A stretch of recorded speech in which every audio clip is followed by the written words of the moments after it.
Bonjour à toutes, bonjour à tous, bienvenue pour une nouvelle édition de ce journal local. On commence tout d'abord avec la mairie de Bretignolles-sur-Mer. Elle vient d'annoncer ce matin faire appel du jugement du tribunal administratif de Nantes. Les élus demandent une nouvelle appréciation sur la qualification de l'estran au cœur de la décision du tribunal. Je cite, « Notre détermination à porter un projet d'aménagement de territoire à la Normandelière reste forte. L'objectif est de préserver ce secteur et de le valoriser pour que perdurent les activités nautiques qui font partie de l'identité du site tout en respectant son intégration environnementale. » Agriculture, ça y est, le salon Tech Élevage vient d'ouvrir à La Roche-sur-Yon, 9e édition de ce salon de l'agriculture vendéen, un rendez-vous important pour les près de 5000 exploitants agricoles. Agathe Poulet revient sur le programme avec son invité.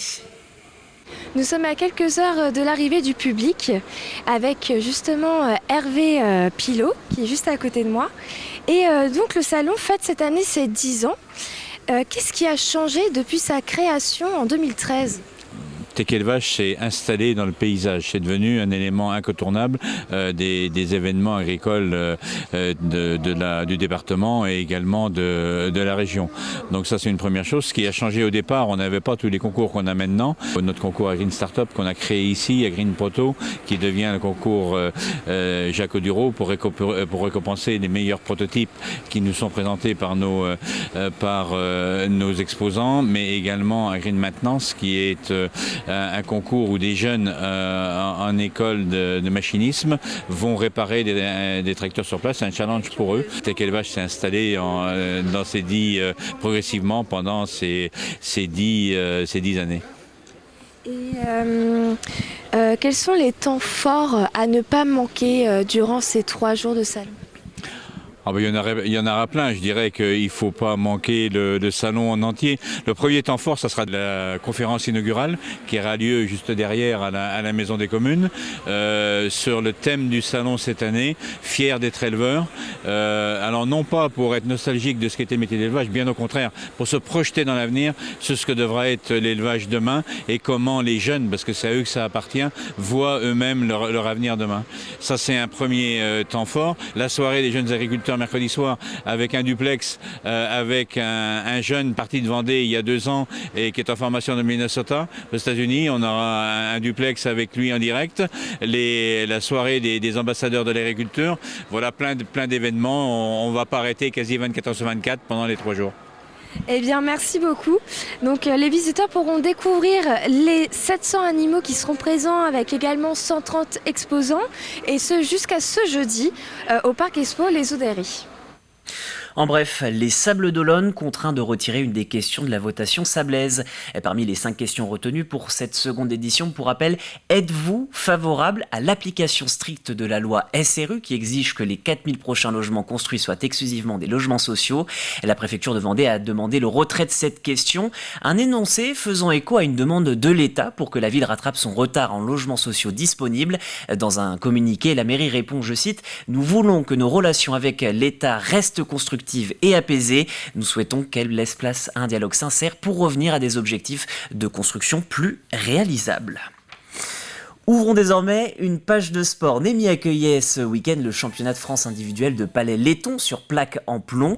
Plus de 250 jeunes s'étaient inscrits, de 7 à 74 ans, et tous ne sont pas vendéens. Pour la première fois, il a même fallu refuser des participants. Agathe Poulet, elle, en revanche, a pu se glisser dans la compétition. Je vous propose de redécouvrir cette compétition. Concentration et convivialité sont les maîtres mots de ce championnat de France de palais en laiton en individuel. Chacun leur tour, les palettistes s'affrontent dans l'espoir de remporter le trophée. Certains joueurs participent à leur premier championnat.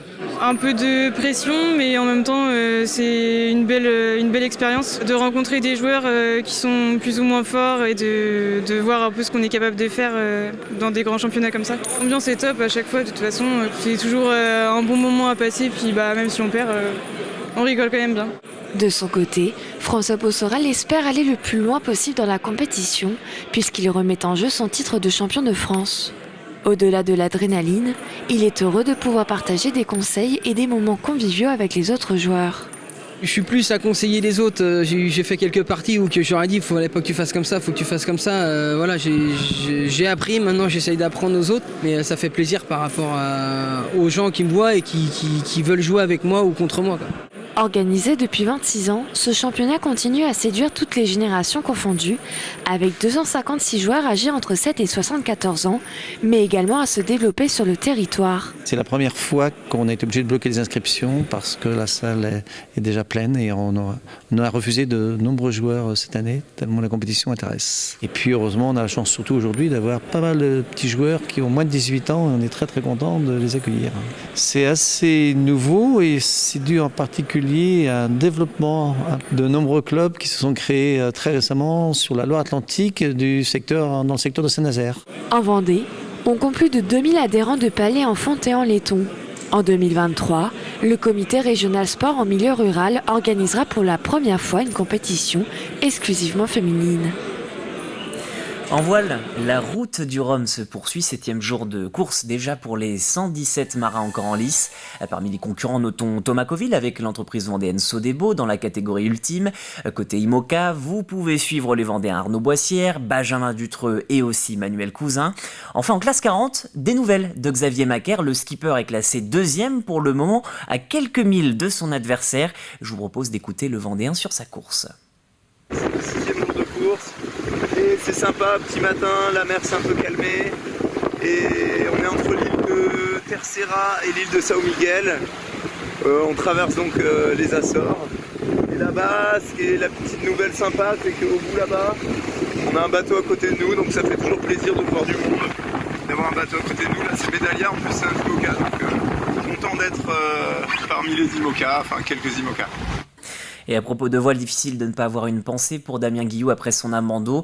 Un autre d'ailleurs à noter dans le sillage du français, celui de l'Irlandais Pat Lawless. Côté course, ça se poursuit, les navigateurs quittent la côte sud-africaine. En tête, on retrouve toujours Simon Kerwen. Il reste encore un tricolore dans la course, loin derrière le Britannique. Arnaud Guest, nous vous tiendrons bien sûr informés sur la suite de la Golden Globe Race. Et puis retour à quai pour finir avec quelques images de Chavagne-en-Paillé. Le pays de Saint-Fulgent, les Essarts, vient d'inaugurer un complexe multisport tout neuf, plus de 3000 m² pour la pratique du basket, du hand, de la gym ou encore, vous le voyez, de l'escalade. C'est ainsi que s'achève cette édition. Je vous remercie de l'avoir suivi. Votre prochain point en direct sur l'actu, c'est ce soir. On se retrouve à 18h.